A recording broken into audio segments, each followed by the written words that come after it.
Good evening, everyone. Thanks for joining us on Twin States News. I'm Nicole Menner. We begin with news that came in earlier today. The NCAA has lifted recruiting restrictions for Ole Miss, while the bowl ban for 2018 remains intact. Prior to this decision, Ole Miss was limited to one unofficial visit per student athlete per academic year. The NCAA D1 Infractions Appeals Committee found that the Committee on Infractions had, quote, abused its discretion. Ole Miss also appealed a number of other violations, including the postseason ban, none of which would be overturned.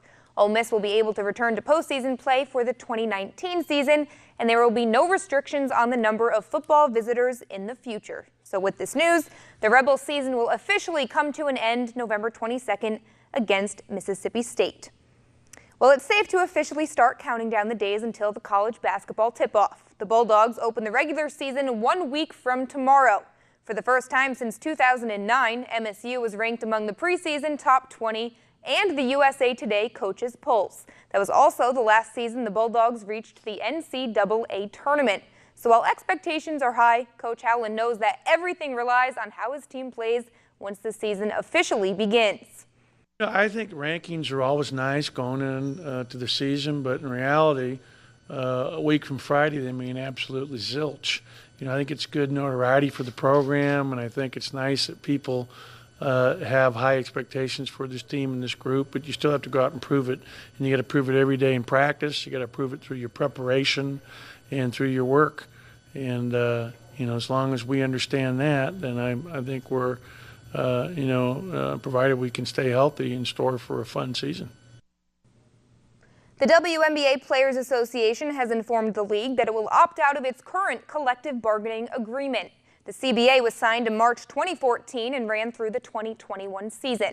This will not affect the 2019 season, but prior to the following year, the union and league will need to negotiate a new CBA.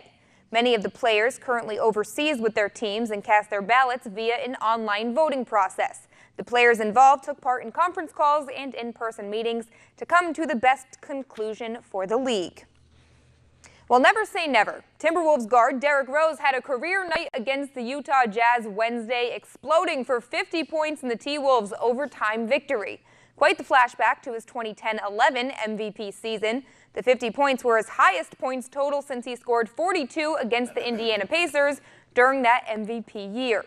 Rose shot 19 of 31 from the field, 4 of 7 from beyond the arc, and that was in 41 minutes of play, his most time played in nearly 2 years. Rose, of course, getting so much praise from his teammates, other athletes across the NBA, and just overall a very emotional night for the 30-year-old.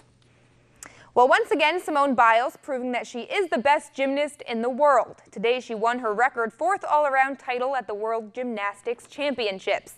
The 4-time Olympic gold medalist got off to a rough start before finally nailing her floor exercise. Biles easily finished in first place with a record margin of victory over Mai Murakami of Japan in second and her teammate Morgan Hurd coming in third. She's the first female gymnast to win 4 world all-around gold medals.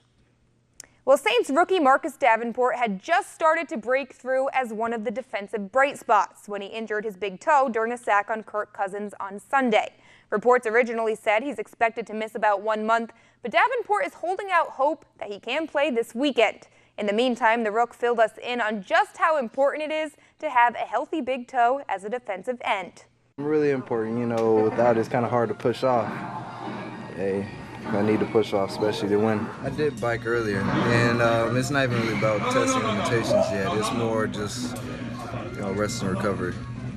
Did you feel any limitations from the third quarter on to you initially?